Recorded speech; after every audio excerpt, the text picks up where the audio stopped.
আজি আমি ওদালগুৰি ডিষ্ট্ৰিক্টত কেন্দ্ৰীয় সমিতি জানি শক্তি সংগঠি তথা ওদালগুৰি সমিতিৰ জানি শক্তি সংগঠি সকলোৱে মিলি এই গুৰুত্বপূৰ্ণ বৈঠকত আমি মিলিত হওঁ আৰু এই বৈঠকত আমাৰ বিভিন্ন ধৰণৰ সিদ্ধান্তবিলাক লোৱা হয়। লগতে আজি যি অসমত আমাৰ যি আদিবাসীৰ এছটিকৰণক লৈ কিনে যি বিৰত মন্তব্য কামাখ্যা প্ৰসাদ তাছাই কৰিছে, এই মন্তব্যক আমি সদৌ অসম জানি শক্তি সংগঠি হৈ ধিক্ষাৰ জনাইছোঁ।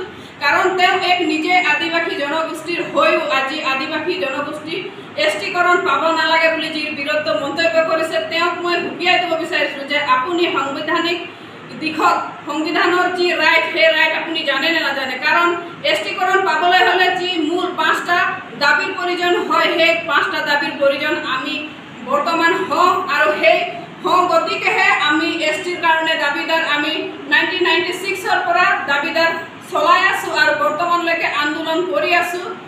সেয়েহে আপোনাক হুকিয়াই দিব বিচাৰিছোঁ, যিহেতু সমাগত ইলেকশ্যন আহি আছে, সেই ইলেকশ্যনক লৈ কিনে আপুনি ধৰ্মবিৰোধী মন্তব্য কৰি আমাৰ লগত হেতালি নেখেলক। কাৰণ আপুনি জানে খ্ৰীষ্টিয়ান ধৰ্ম বেলেগ আৰু হিন্দু ধৰ্ম বেলেগ আৰু এটা জনগোষ্ঠী বেলেগ হয়।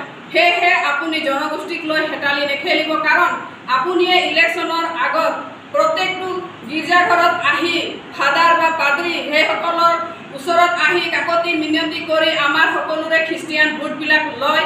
আৰু আপোনালোকক হুকিয়াই দিব বিচাৰিছোঁ, যি বিজেপি চৰকাৰৰ যি মাইনৰিটি মৰ্চাৰ মেইন প্ৰেচিডেণ্ট, তেওঁ এগৰাকী খ্ৰীষ্টিয়ান হয়। আপুনি সকলোখিনি কথা ভালকৈ জানে আৰু খ্ৰীষ্টিয়ানে আপোনালোকক ভোট দিছে নাই দিয়া সেইখিনিও জানে। সেয়েহে আপোনাক হুকিয়াই দিব বিচাৰিছোঁ যে এই ইলেকশ্যনৰ আগত এনেধৰণে বিৰোধ মন্তব্য নকৰিব। কাৰণ অট'মেটিকলি আমাৰ আদিবাসী ছাত্ৰ সন্থাই যি আপোনাৰ প্ৰতিমূৰ্তি দাহ কৰিবৰ কাৰণে যুঁজা চলাই কিনে ডিষ্ট্ৰিক্টে প্ৰতিমূৰ্তি দাহ কৰি আছে। সেয়েহে আমিও সদৌ অসম জানি শক্তি সংগঠি হৈ কিনে আপোনাৰ প্ৰতিমূৰ্তি দাহ কৰিবৰ কাৰণে আজি যি সিদ্ধান্ত লৈছোঁ, এই সিদ্ধান্ত আমাৰ অব্যাহত থাকিব।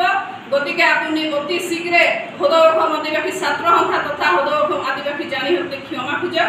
অন্যথা ইয়াতকৈও অধিক জংগী আন্দোলন তথা প্ৰতিমূৰ্তি দাহ কৰিবৰ কাৰণে আমি